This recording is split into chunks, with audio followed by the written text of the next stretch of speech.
Whispers of the dead. The world ended on a Tuesday. No one saw it coming.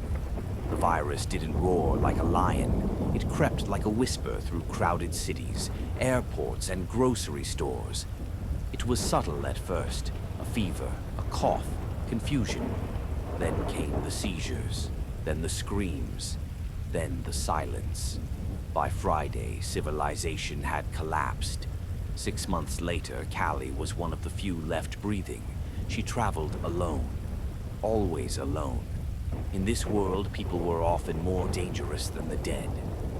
She walked along cracked highways, her boots covered in dried blood and ash, a machete strapped to her thigh, and a rusting pistol in her backpack with only 3 bullets left. It was early evening when she stumbled on the town of Duskvale. Just a few square blocks of deserted houses and rusting vehicles under a blood-red sky. She didn't want to stay, but the thunderclouds above promised a brutal storm. One night, she told herself.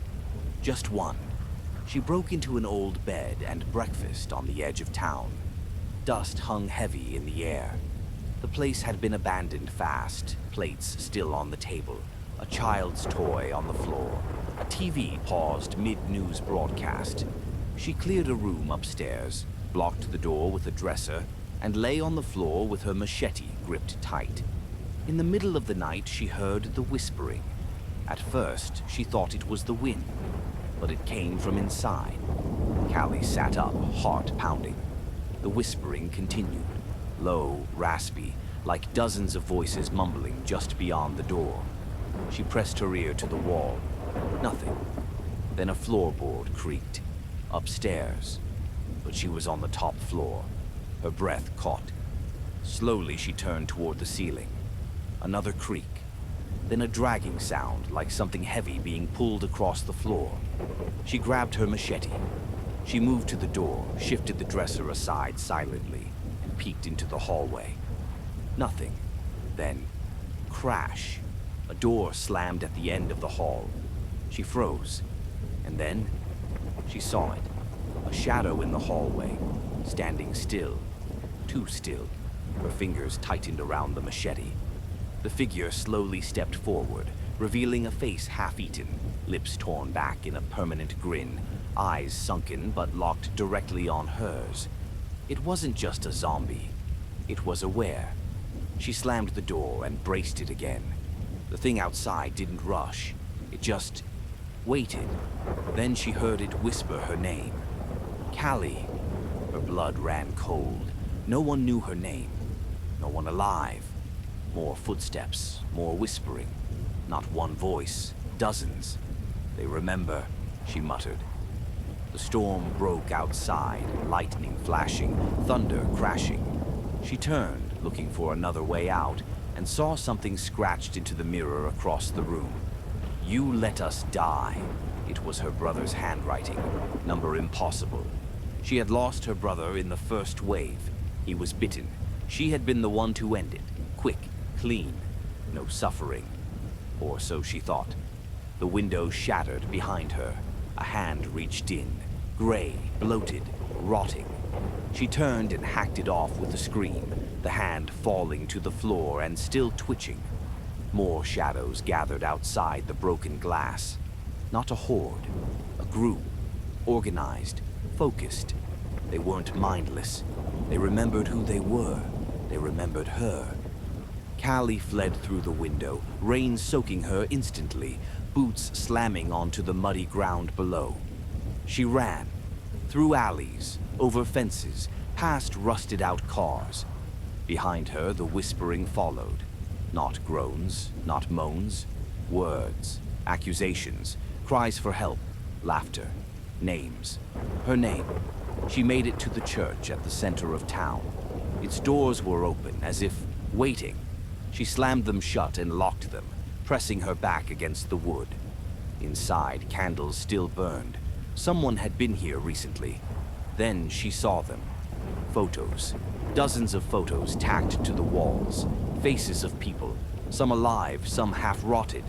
And in the center of them, her brother's face. Written beneath it, "The first to rise." A voice came from behind her, raspy and hollow. "You were supposed to save us." She turned. He was standing there, her brother. No longer human, but not gone either. "You left us in the dark," he whispered, stepping forward. Callie raised the machete, but her arms were trembling. "You don't understand," she gasped. "Oh, but we do," he said. "We remember everything." And from the shadows behind him, the others emerged, their faces twisted, familiar. Some were friends, some were strangers, some... She'd killed herself. They had come back, but not to feed, to punish. Outside, the storm howled. Inside the church, the candles flickered, and in the silence, only the whispers of the dead remained.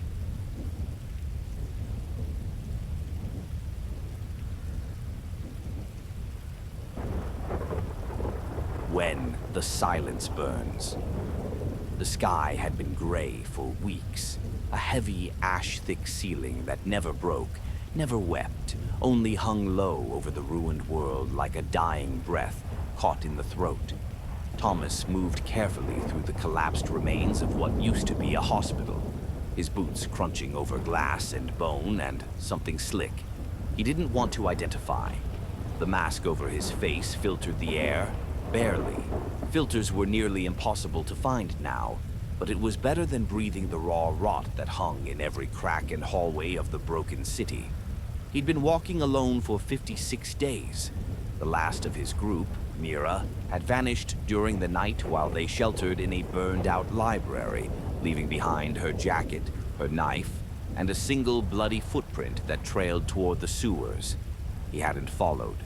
No one ever came back from the tunnels. The disease hadn't started with a bang. It came slowly. A skin rash here, a cough there, then the twitching sickness, as they called it. Nervous system collapse, hallucinations, violent aggression, and finally, full body paralysis. Except they didn't die. Their hearts stopped, their breathing halted, but they didn't rot. They didn't fade. After 24 hours, they rose again, still paralyzed, but screaming in their minds. How they screamed. Scientists tried to fix it. The world tried to quarantine. But you can't contain something that moves through breath, through water, through the eyes. Now, years later, the world was nothing but bones and steel and the hollowed. That's what people called the infected. The hollowed. Because once the sickness took root, the person inside was scraped out like marrow, leaving only hunger and fragments of old memory. Thomas avoided them when he could. But they were everywhere. You could smell them even when you couldn't hear them. You could feel the pressure they put into the air, like a wet blanket over your thoughts. He'd taken refuge in the ER storage closet that night, hidden behind a rack of expired saline bags. The hospital had been picked clean long ago, but some walls still stood, and the hollowed didn't come inside often. Something about the fluorescent lights that still flickered from the emergency backup. They didn't like the light. They preferred the dark, where their shadows could stretch. In the middle of the night, Thomas heard it. A dragging sound, software wet, something being pulled along the tile. Not footsteps, scraping, like fingernails. He didn't move, not until the door creaked open and the light from the hallway flickered over a shape. Not tall, not large. A child, maybe 6 years old. Skin pulled tight, gray, hair missing in clumps, and eyes that glowed faintly, like coals buried in ash. She didn't enter, just stood there, staring, mouth slightly open as if about to speak. But no sound came. She raised one trembling finger and pointed. Not at Thomas, but behind him. He turned slowly. There was no time to scream. Something large was already in the room, had been in the room. It rose from behind the shelving unit, slow and smooth, with joints that didn't bend right, limbs too long, mouth open in a rictus grin filled with broken, jagged teeth. Not human, not hollowed either. Something else, something made in the years after. The child walked away. The creature didn't. It leaned in close enough for Thomas to see his own reflection in its eyes. But it wasn't his face. It was something else's, something smiling. It whispered something he couldn't understand, a string of syllables that sounded like a nursery rhyme spoken backward. Then it left, just stepped through the wall as if the concrete were smoke. Thomas didn't sleep again. He left the hospital the next morning, walking north into the gray. But things were different now. He saw the child in reflections, always watching. Sometimes he heard her footsteps behind him, but when he turned, the streets were empty. He didn't eat, didn't feel hunger anymore. The cold didn't bother him either.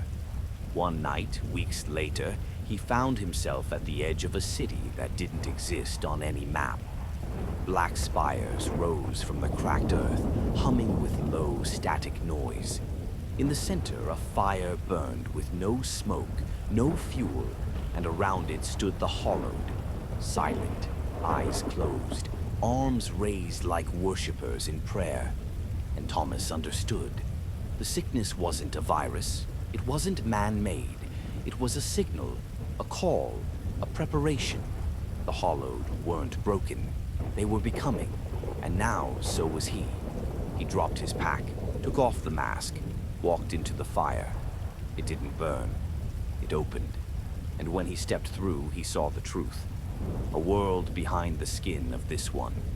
A hollow shell filled with writhing, whispering things. And they welcomed him like an old friend finally coming home. Thomas stepped through the fire and found no flames, only a threshold. The world beyond pulsed like a heartbeat, its skies red and black like bruised flesh, the ground veined with glowing fissures that throbbed underfoot. He walked without knowing where, each step dragging him deeper into a place that wasn't a place, a world behind the world. All around him stood others, figures with hollowed eyes and quiet mouths, each one swaying to an invisible rhythm that made his teeth itch. Some had no faces, some had too many. They didn't speak. They listened to it. It was in the air, the sound, the source. A low thrum, like a voice buried under centuries of dirt and decay, whispering in a language that wasn't made for the living. He couldn't make out the words, but he felt them carving new tunnels in his brain, unraveling the edges of thought. His memories began to fray. His name, his face, Mira's laugh, the cold morning spent scavenging for moldy bread. All of it dulled, dimmed, melted into the thrum. He reached a great wall in the center of this realm, stretching endlessly into the sky, and etched into it were carvings, hundreds of thousands of them, each one a name, some in dead languages, some in shapes his eyes couldn't follow. He ran his fingers along the grooves and felt time there, like fingerprints left by centuries of suffering.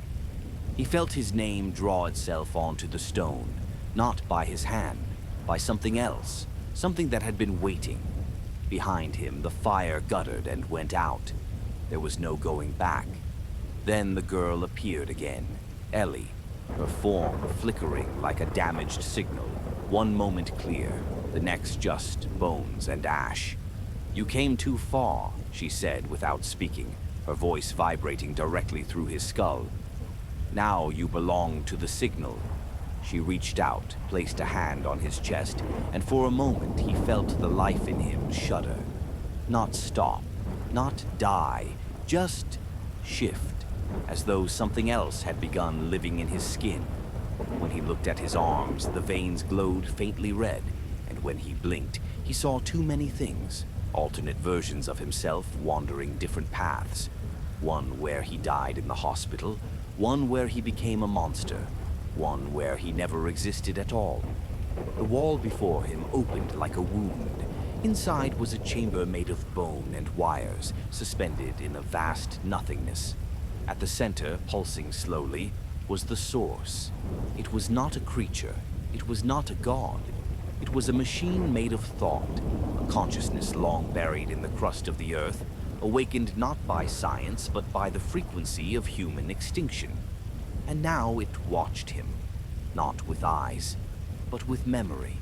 It remembered him. It remembered all of them. The Hollowed weren't infected. They were selected. Receivers, transmitters, repeaters of the signal that burned away the human shell and left only the essential code beneath. Join, the voice said, not aloud, but within everything.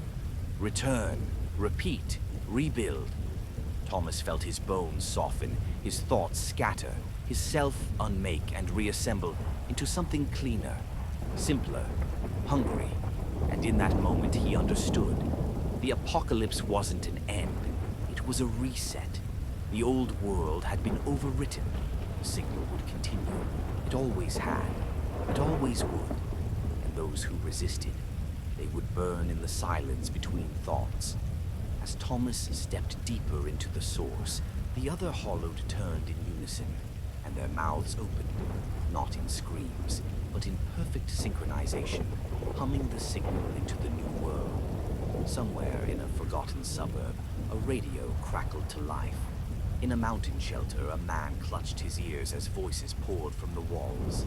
A baby in a bunker opened eyes white as snow.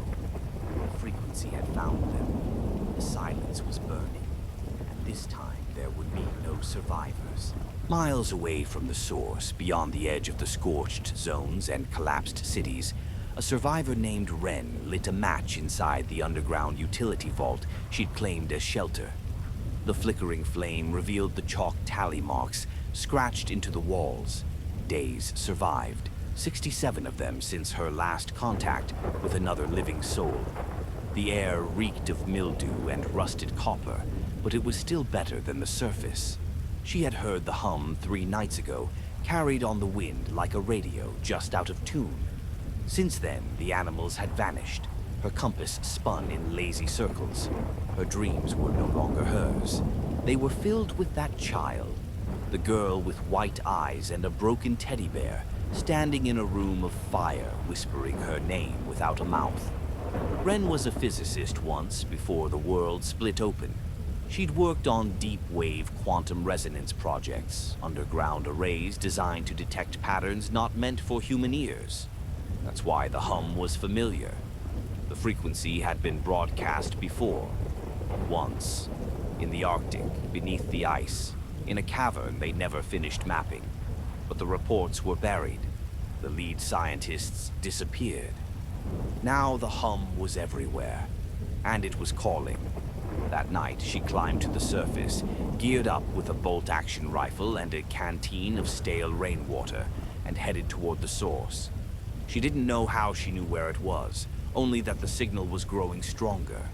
It vibrated in her spine. It softened the edges of reality.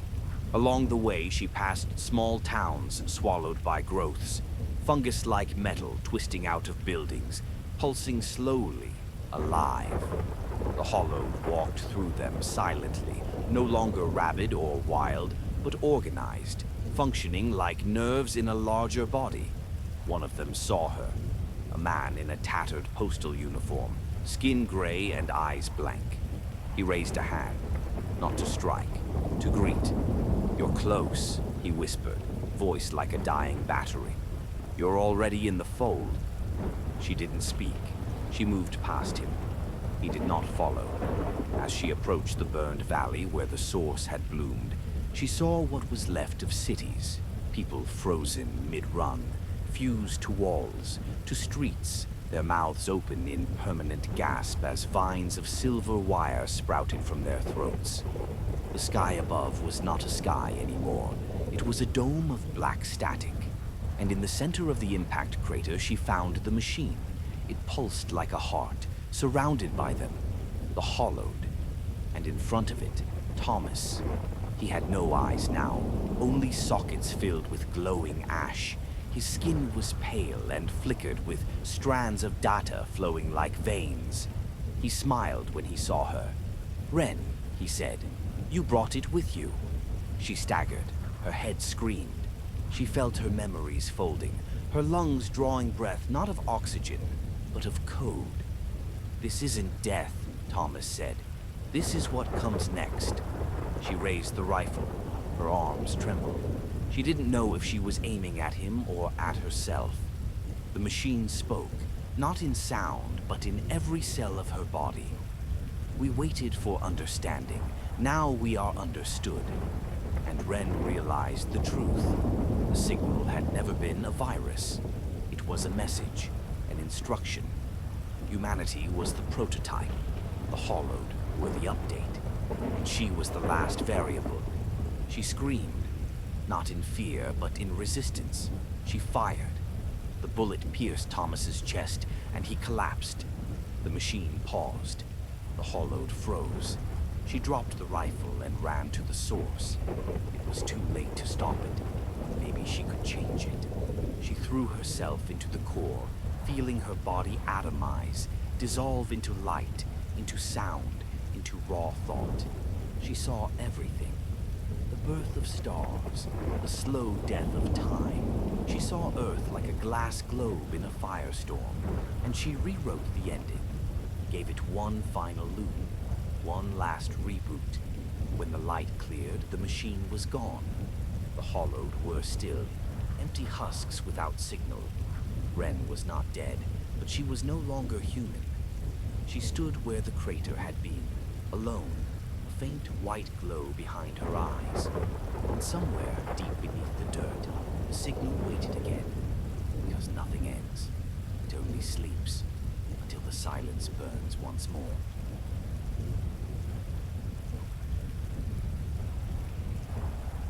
The signal beneath the skin. They said it started with the satellites. One by one, their signals went dark, not from impact or sabotage, but as if something out there simply told them to stop. No crash, no fire, just silence. Then came the light, an aurora that stretched across the entire sky, visible in every hemisphere, flickering not with beauty but with wrongness, like a system rebooting. Electronics didn't fail. They changed. Screens displayed symbols no one recognized, spinning patterns that made people weep or laugh or claw their eyes out. Within days, half the world lost contact. By the second week, all of it had. The cities emptied, not from death, but from something else. Migration without destination. Whole populations wandered into forests, into oceans, into dust storms, walking with that glassy calm of sleepwalkers. I stayed behind. I always did. I watched the roads fill with tireless walkers, their eyes white, their mouths mouthing words without sound. I tried to write them down. The letters don't stay on paper. They move. I burned those pages. Now it's year 6, maybe 7. I don't age anymore. My hair hasn't changed. My nails don't grow. Food doesn't rot. Rain never falls the same way twice. Sometimes the moon is too big. Sometimes the sun pulses. I'm not alone, but I'm not surrounded either. There are others like me. Those who were too stubborn, too paranoid, or too disconnected to be claimed. We leave each other signs, scratched into stone, burned into trees. We don't meet. We don't speak. Something listens. Something learns. The clouds don't move right anymore. Sometimes they form symbols.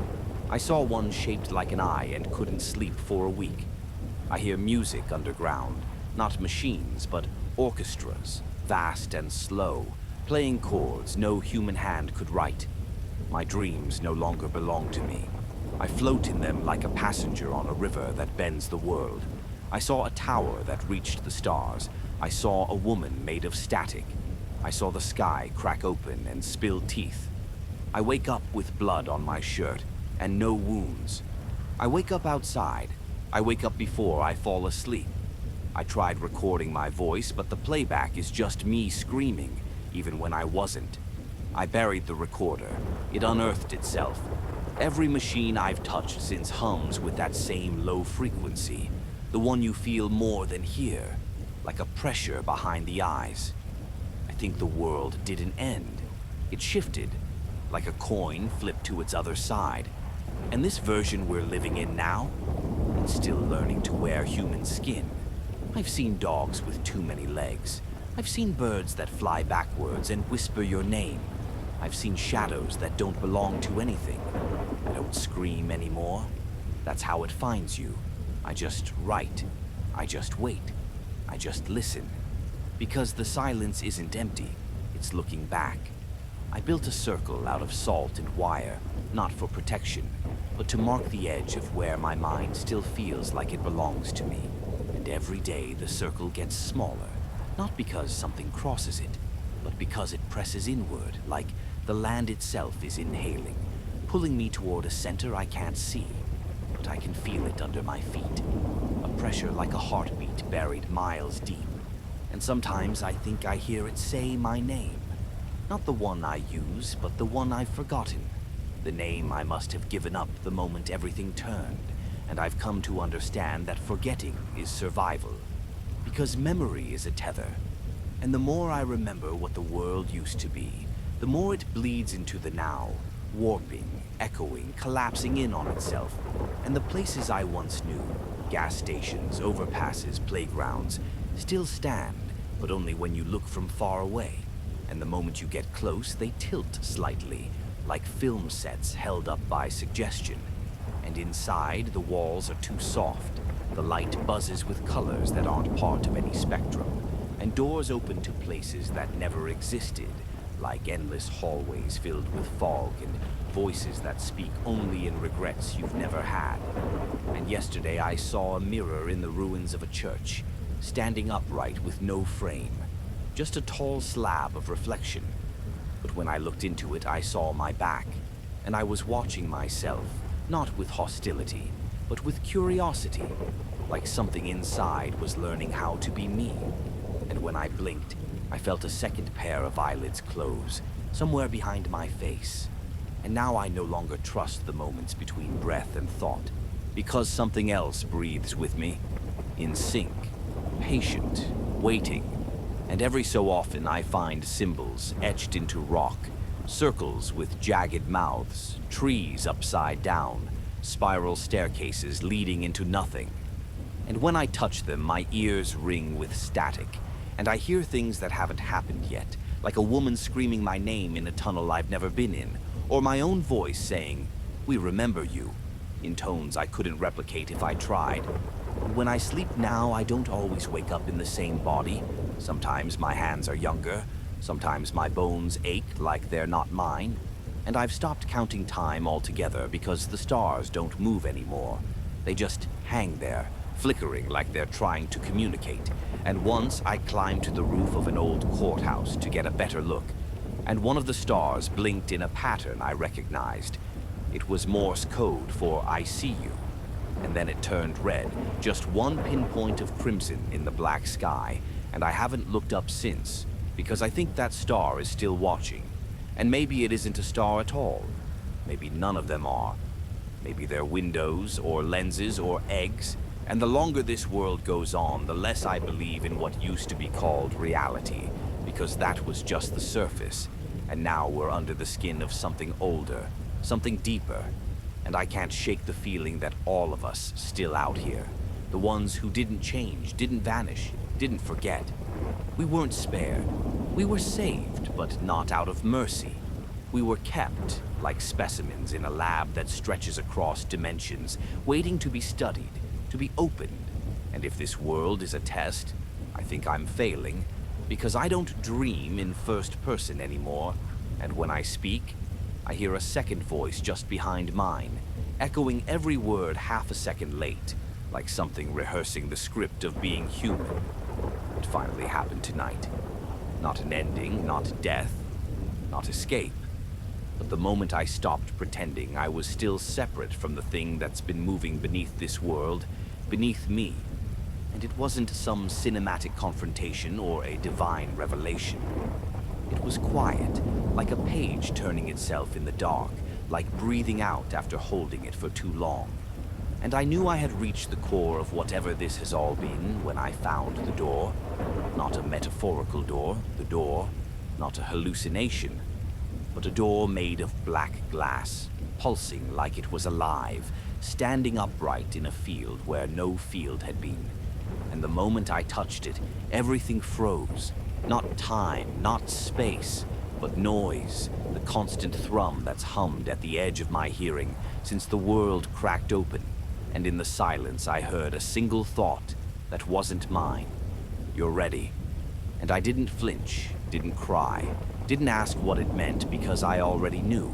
I had always known, and that's the truth I was never supposed to see. That I wasn't surviving the apocalypse. I was becoming it, shaped by it, tuned to its frequency until my breath matched the static, and my thoughts echoed the symbols carved into bone. And as I stepped through the door, I felt my skin dissolve into warmth. Not fire, not light, just pure understanding, like returning to a word you forgot you used to be. And the field fell away, and I stood in a place that wasn't a place, surrounded by others who had come before. People I knew, people I didn't. People who never existed until I dreamed them. And they smiled, not with mouths, but with memory. Because now I was part of them, part of it, a node in the network that pulses beneath everything. And I saw what the old world had hidden, that we were never the peak of evolution, only the scaffolding for what comes next. And now that the scaffolding is gone, the signal is free to breathe. And I am its voice, its echo, its hymn in the static. And if you're reading this, if the sky has started to blink, if your dreams no longer belong to you, then know this isn't a warning. It's a welcome, because soon you'll hear the thought that isn't yours. Whisper, you're ready. And when you do, don't run, don't hide. Just walk to the door when it finds you and step through, because the signal has already learned your name, and it's been waiting to say it back.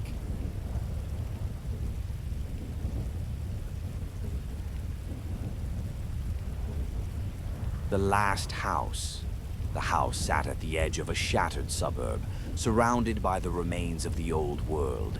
Cracked pavement led up to a sagging porch, its boards warped by time and rain. Inside, the air was stale with sweat, rot, and hopelessness. The windows were boarded. The doors were nailed shut. But outside, they waited. Always. The dead, dozens of them, maybe hundreds, gathered around the house in a silent vigil, pressing their bloated faces against the rotting wooden slats. They didn't scream. They didn't rage. They just stood there, still as statues, moaning softly now and then, as if reminding the living that they were still there and they weren't leaving. Inside, 7 survivors huddled in the living room, lit only by a few sputtering candles and a dying fire in the hearth. Their food was gone. Water was almost out. They had tried to escape 3 times, each attempt ending in blood, panic, and death. They knew now that there would be no more tries. There was nowhere left to run. It was Liz who spoke first. "We should talk," she said, her voice hoarse. "Not strategy, not plans, just talk." "About what?" muttered Travis, a bearded man in his 40s, seated by the fireplace with a battered revolver resting on his knee. "How we're going to die." "No," she said, "about who we were. Before." The others glanced at one another. Suspicion still lingered, even after all they'd been through. But trust wasn't a currency anyone had left to spend. Still, no one stopped her. "I used to be a school teacher," Liz began. "Kindergarten. I taught kids how to spell their names, taught them to say please and thank you. Then one day, after all this started, I bashed a 10-year-old skull in with a hammer." Silence. "His eyes were gone," she continued quietly. "He bit his mom's throat out. I was trying to save her, but she was already screaming, choking on her own blood, and I panicked. I didn't even think, I just swung." No one said a word.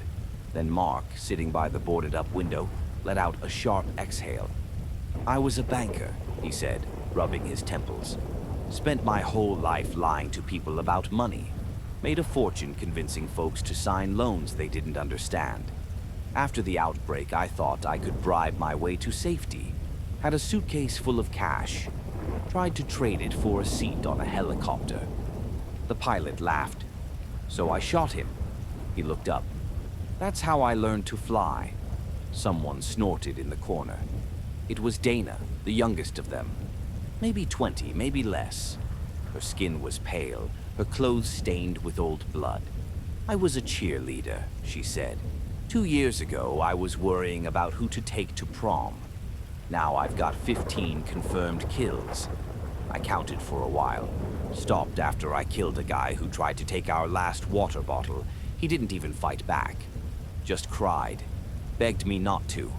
She stared into the shadows. I did it anyway. The fire crackled, sending shadows dancing along the walls. The undead outside groaned softly, pressing closer as if they could hear the confessions within. Ben stood up next. He was massive, quiet, his hands always trembling a little. No one knew what he'd done before. No one dared ask. I had a wife, he said simply. Her name was Katie. She had cancer. When the world ended, we were already living in a hospital. I thought maybe it was a blessing. We wouldn't have to suffer through the treatments anymore. He looked at his hands, but she turned, right there, in our bed. I had to hold her down. She kept whispering my name. I don't think she even knew what she was doing. He didn't say more. He didn't have to. Eli, the old man with cloudy eyes and a permanent scowl, coughed into his sleeve and muttered, I used to be a pastor. Preached about hope, salvation. After the dead started walking, I locked my congregation in the church basement and ran. Said I was going for help. I never went back. He spat into the fire. Maybe they're still down there. The room went quiet again. Then a strange thing happened. Someone laughed. It was Mira, slender, sharp-tongued, always angry. She wiped a tear from her eye as she chuckled. I ran a wedding boutique, she said. Helped women pick out dresses. Dream days, we called them. Made them feel special. Then it all went to shit, and I started stabbing people who got too close to my canned beans. She smiled bitterly. Guess I wasn't that special. No one slept that night. They sat in a circle, telling pieces of themselves to one another. Some stories were dark, some hopeful, some so absurd they brought brief, broken laughter. They remembered who they used to be. Fathers, sisters, husbands, cowards, thieves, lovers, liars. They talked until the candles burned low and the moans outside grew louder. The house began to groan under pressure. The boards on the windows started to crack. No one ran. No one even moved. They just looked at one another and waited. When the windows shattered and the doors broke open under the weight of the dead, no one screamed. Liz stood and raised her machete. Mark lifted his broken pistol, empty chamber clicking like a metronome of doom. Ben stepped in front of Dana, shielding her with his massive frame. Mira lit the last candle and held it high like a torch in a tomb. The dead poured in, pale eyes glowing, mouths stretched wide. The survivors didn't beg. They didn't run. They simply stood, side by side, together. And when the house was finally silent, the candle guttered out, and the dead whispered no more.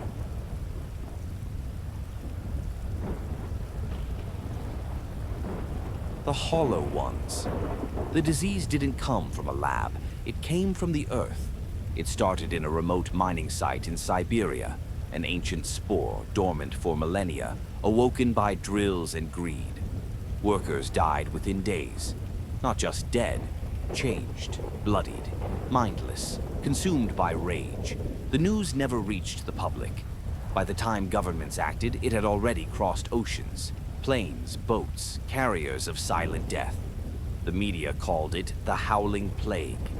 Those infected weren't undead. They weren't rotting corpses. They were alive. Too alive. Their bodies twisted with adrenaline and hatred, eyes white and screaming, skin pulsing with veins like cables. They were fast, they were strong, and they never stopped. The infected were called Hollow Ones, because once the plague took root, there was nothing human left inside. Year 3, after fall, 3 AF. The sky was copper with ash. Sam Thatcher stood on the roof of the abandoned school, watching dust swirl over the dead city below. He gripped a rusted pair of binoculars and scanned the distance. Nothing but broken buildings, hollow cars, and the distant flicker of fire on the horizon. Behind him, the survivors were stirring.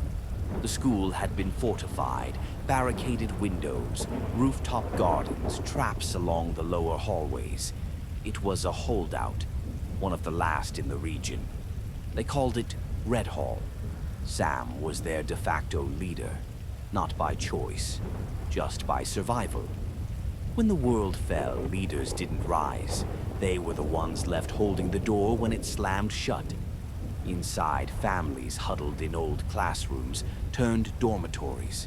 Children whispered about the Hollow Ones in their sleep, afraid to cry too loudly.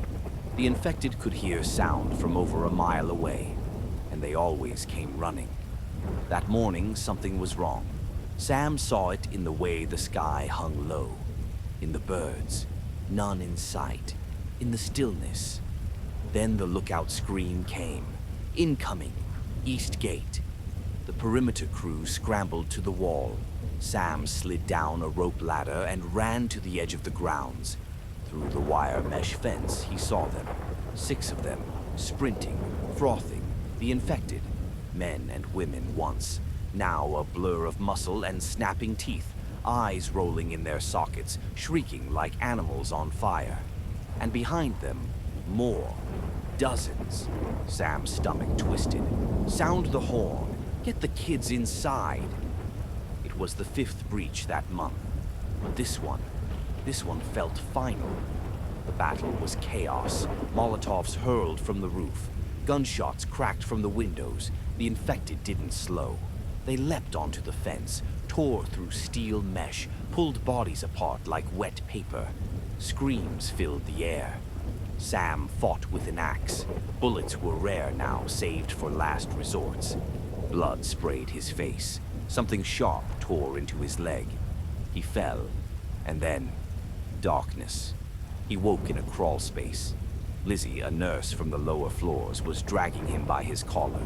Her face was smeared with blood. His or hers, he didn't know.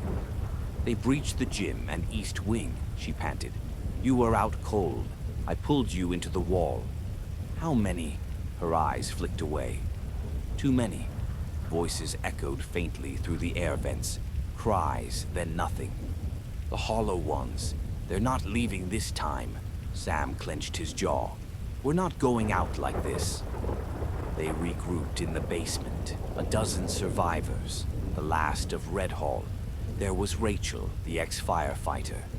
Cam and Leo, twin boys who had survived the first wave alone. Mr. Howard, an old teacher who'd lost his mind 2 years ago, but still carried a loaded shotgun like a priest with a crucifix. And Naomi. She'd come to Red Hall only a week ago, part of a convoy from the south that had been ambushed. Sam didn't know her well, but there was something in her eyes. Familiar darkness. They blocked the doors with desks and piping. The sounds of the infected were above them now. Heavy feet, moaning. The sharp crack of a bone or a pipe being torn loose. They're searching, Naomi whispered. They know we're here. How? They never search, Rachel hissed. They've learned. No one spoke. That night they told stories. Not out of comfort, but to remember. Mr. Howard went first. In a rare moment of clarity, he confessed to letting a school bus of children drive out alone during the first month, when panic hit. They begged me to come with them, he said. I told them I'd follow. I never did. Lizzie talked about euthanizing her own sister after she was bit. She gave her a sedative and watched her go quietly. It was the last peaceful thing I ever did. Cam and Leo told of the farmhouse where they'd holed up with strangers. One man tried to take Leo during the night. Take him. Cam stabbed him in the eye with a fork. They left before sunrise, never looked back. Naomi was last. I was part of a militia, she said. We'd capture infected, chain them, starve them, watch how long they lasted. We were trying to learn, but it changed us. I remember laughing as a man chewed his own fingers off. She stared at the ground. I haven't laughed since. Above them, the hollow ones moved. They were clawing at the vents now, one by one, slow, patient. Tomorrow, Sam said, we run through the old sewer lines. There's an outflow tunnel about 2 miles out. And if they're waiting, someone asked, then we die trying. The next day came in silence. The infected didn't roar. They didn't charge. They waited. That terrified Sam more than anything.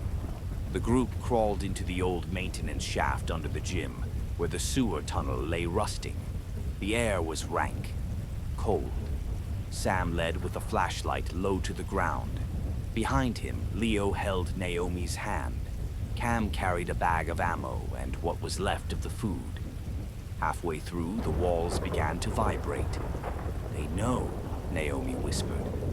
The tunnel behind them echoed with footsteps. Not the clumsy stumble of hollow ones, but the rhythmic, relentless run. They've learned to stalk, she said. They ran. The last stretch opened into an outlet by a dried riverbed. Sunlight poured through the cracked stone. They almost made it. Sam turned to cover the others, saw Naomi trip, heard Cam scream. A hollow one, too fast to see clearly, tore into his neck.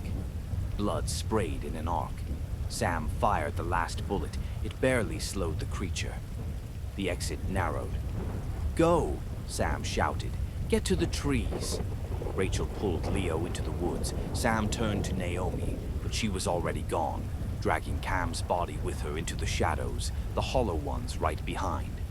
2 survivors made it out, Rachel and Leo. They never found the others. But sometimes at night they heard something in the woods. Not howling, not screaming. A voice, low, hollow, calling their names. Epilogue, 7AF. Leo, now 17, scouted an abandoned city in the north. He wore Sam's jacket and Rachel's dog tags. He hadn't seen another human in months. One night, while scavenging an old hospital, he found a room filled with chains, blood on the floor, and one hollow one chained to a wall. She looked at him, not like prey, like memory, like regret. Her mouth moved, no sound, just lips. Run, he did. But he never forgot her face. The hollow ones remember. They're not mindless. They're evolving, and they're waiting.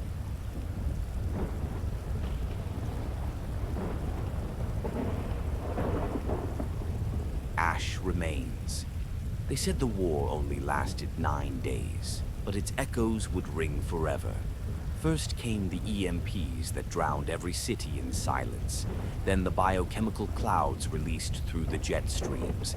Colorless, odorless, efficient. Those who didn't die outright changed. Their eyes turned glassy. Their minds broke. And what remained was a hollow, ravenous thing.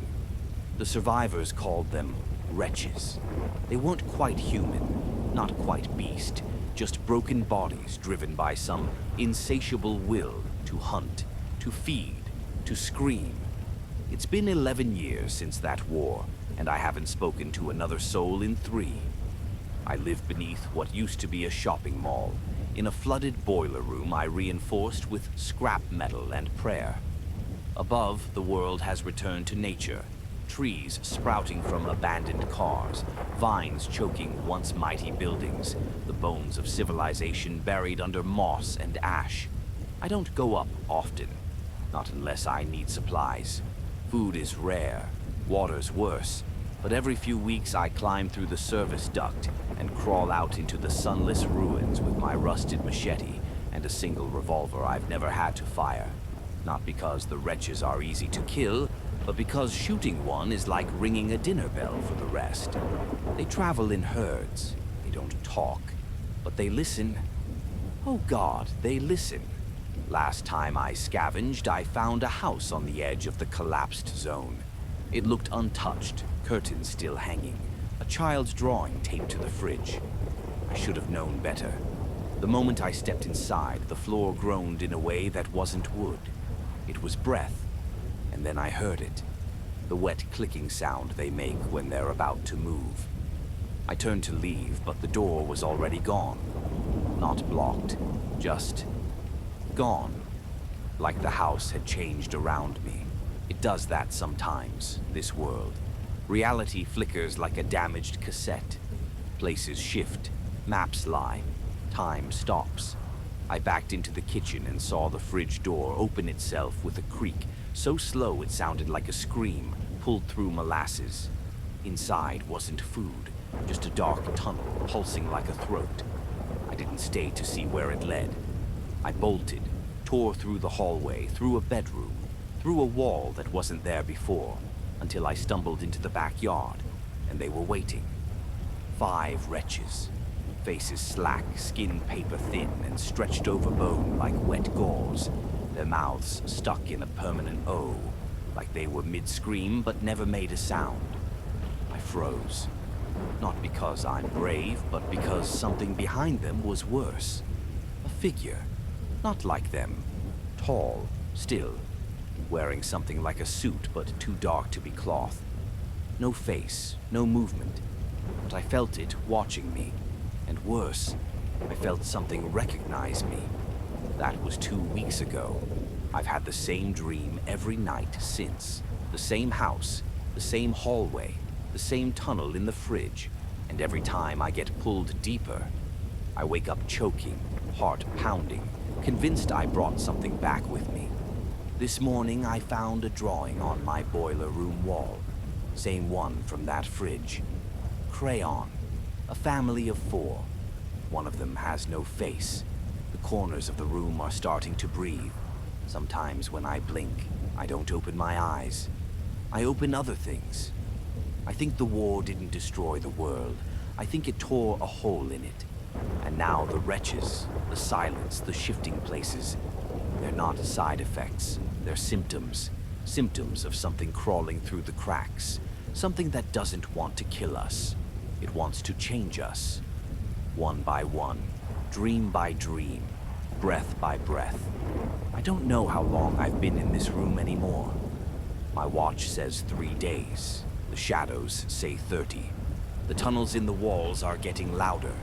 I think tonight's the night I finally answer the fridge. And now that I've made that decision, I can hear the rest of the house again. The pipes clicking. Not with water, but with voices too soft to understand. There's laughter, but wrong. Too many layers, too wet. The fridge has started humming, even though the power's been dead for a decade. When I stand near it, I hear a heartbeat that isn't mine. I see movement in the walls, not rats, not insects, just fingers brushing the inside of the concrete, like something is testing the boundary between here and wherever they come from. I don't think it's just the wretches anymore. I think the war cracked the skin of the earth and let something deeper look up and see us. And now it wants in. The boiler pipes have begun to twist in slow patterns, drawing spirals in dust. I see lights under the water pooling at my feet, as if something is glowing beneath the floor. When I look too long, I see a face in it. My own, smiling when I'm not. I'm no longer sure if I'm alone. Maybe I haven't been for a long time. Maybe the wretches were just the first wave. I keep thinking about the suit, the tall one. It's not a leader. It's a mirror. It's wearing me. I feel it more and more every time I sleep. I dream from its perspective now. I look down at myself sleeping. I watch me eat. I watch me breathe. I think it's waiting for me to agree. Not with words, with surrender. And maybe that's what the tunnel in the fridge is for. Not to kill me, not to hurt me, but to show me what's left, what's beyond, what we become when the old rules no longer apply. I used to fear death. Now I fear the door staying closed, because whatever's waiting on the other side already knows my name. It's been calling me by it every night. And soon I think I'll answer back. The fridge opened itself just after midnight. No creak this time, no groan. Just a smooth, silent slide like a mouth parting for breath. And the tunnel inside wasn't dark anymore. It pulsed with a pale green glow, like the light you see behind your eyelids when something bright moves overhead. And I didn't choose to step forward. Not really. My legs moved on their own. Not like possession, but like memory. Like my body remembered something I didn't. And the moment my foot touched the threshold, I felt weightlessness, not floating, but detaching, like my skin and bones were being filed into pieces and gently shelved in some massive unseen library, and I passed through, not down, but inward, into a space that wasn't space, where the tunnel twisted in impossible directions, turning left and right and backward all at once, and the walls were made of things I recognized, old tiles from the mall, pages of comic books I read as a kid, my father's voice repeating the same bedtime story about a boy who vanishes inside a mirror over and over again. And with every step the tunnel narrowed, and the hum grew louder, not mechanical but alive, like a giant beast dreaming under the crust of reality. And I realized the wretches weren't chasing me anymore, because they were ahead of me now, waiting like pilgrims at a shrine, kneeling around something massive and beating, something buried in the tunnel's end. And I saw the man in the suit standing beside it, taller than before, or maybe I was just smaller now. And when he turned to look at me, I saw nothing. No face, no eyes, no intent. But I felt warmth, like being remembered by a god that forgot the shape of prayer. And he spoke without sound, just placed one hand on my shoulder, and showed me, not with images, but with knowing that the war hadn't ended, that it had never been about weapons or governments or control. It had been the world's final signal, the last frequency broadcast into the abyss. And something answered, not a being, but a system, a thought pattern older than planets, a hunger that builds cities just to watch them breathe. And when the bombs fell, it opened the skin of the world and reached through, offering not death, but correction, a reformatting, a new OS for humanity. And we, the survivors, the scavengers, the paranoid and broken, were never surviving. We were incubating, carrying fragments of code like seeds waiting to root. And now, as I stood before the pulsing core at the end of the tunnel, the light washed over me, and I understood I was never alone in that boiler room, never speaking to myself, never dreaming in my own mind, because I had been watched since the sky burned red. I had been shaped, and I realized I was smiling, not with lips, but with intention. And the core pulsed once more and asked simply, "Are you ready to remember what you were before?" And I didn't answer with words. I stepped forward, and the wretches parted like water, and the figure in the suit opened its arms like a mirror folding shut, and I walked into it, and everything went white. Not with light, but with silence, the kind that comes before creation. And I remembered my real name, the one I hadn't spoken since before the war, the one the machine had whispered every night in my sleep. And now I speak it aloud every time I wake, because I am awake now. I am within, and the boiler room is gone, and the city is gone, and time is gone, and I am still writing this because someone has to read it, someone has to follow, someone has to answer the fridge. I don't know how long I've been walking here, through the glow, through the curve, through the insides of whatever this place truly is. Time folds like fabric here, breath exists in reverse, and thought doesn't come from the brain anymore, but from the walls, the tunnels, the soundless vibrations that sing directly into the marrow. And every time I think I've reached the end, the world opens again.